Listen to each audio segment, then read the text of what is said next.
బీహార్లో కొత్తగా ఏర్పాటైన ఎన్డీఏ ప్రభుత్వం అసెంబ్లీ వేదికగా బల నిరూపణ చేసుకోనుంది. వరుసగా 9వ సీఎంగా ప్రమాణ స్వీకారం చేసిన నితీష్ కుమార్ మరికాసేపట్లో బల పరీక్షను ఎదుర్కోనున్నారు. బల పరీక్షలో విజయం సాధిస్తామని విశ్వాసం వ్యక్తం చేసింది బీజేపీ జేడీయూ కూటమి. సీఎం నితీష్ కుమార్ నాయకత్వంలో మెజారిటీ సాధిస్తామని, ప్రభుత్వం పదవీ కాలం పూర్తి చేస్తుందని జేడీయూ జాతీయ ప్రధాన కార్యదర్శి రాజీవ్ రంజన్ ప్రసాద్ తెలిపారు.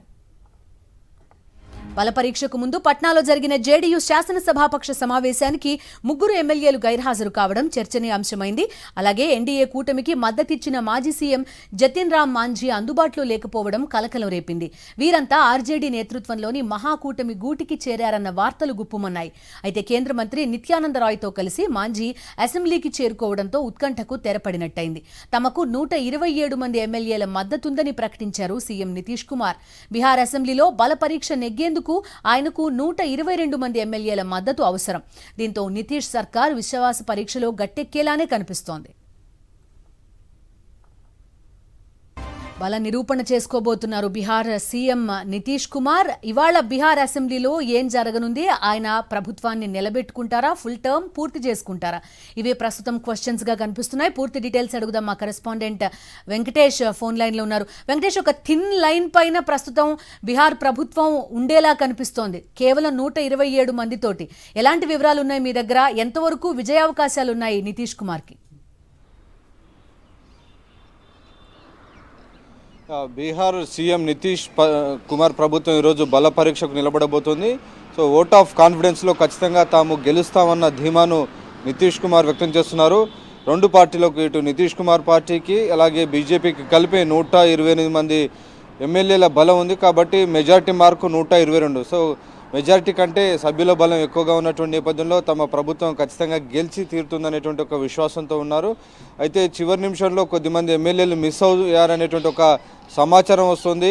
సో ఆ నేపథ్యంలో చివరి నిమిషం దాకా కొంత ఉత్కంఠ నెలకొనేటువంటి అవకాశం కనబడుతుంది. కొద్దిమంది ఆర్జేడీ ఎమ్మెల్యేలు కూడా కనిపించడం లేదనేటువంటి సమాచారం వస్తుంది. సో రెండు క్యాంపులకు సంబంధించినటువంటి ఎమ్మెల్యేల మిస్సింగ్ అంశం ఇప్పుడు ప్రస్తుతం చర్చనీయాంశంగా మారిన నేపథ్యంలో కాసేపట్లోనే బల పరీక్షకు సంబంధించినటువంటి కార్యక్రమం ప్రారంభం కాబోతోంది. తొలుత గవర్నర్ ఉభయ సభలను ఉద్దేశించి ప్రసంగించిన తర్వాత దీనికి సంబంధించినటువంటి కార్యక్రమాన్ని చేపట్టేటువంటి అవకాశం కనబడుతుంది. అలాగే స్పీకర్ చౌదరి పైన కూడా, ఆర్జేడీ సంబంధించినటువంటి స్పీకరు, సో ఆయన పైన కూడా అవిశ్వాస తీర్మానాన్ని ప్రకటించారు. సో ఆయన అవిశ్వాస తీర్మానం పైన చర్చ కంటే ముందే రిజైన్ చేసే అవకాశం ఉందని కూడా తెలుస్తుంది.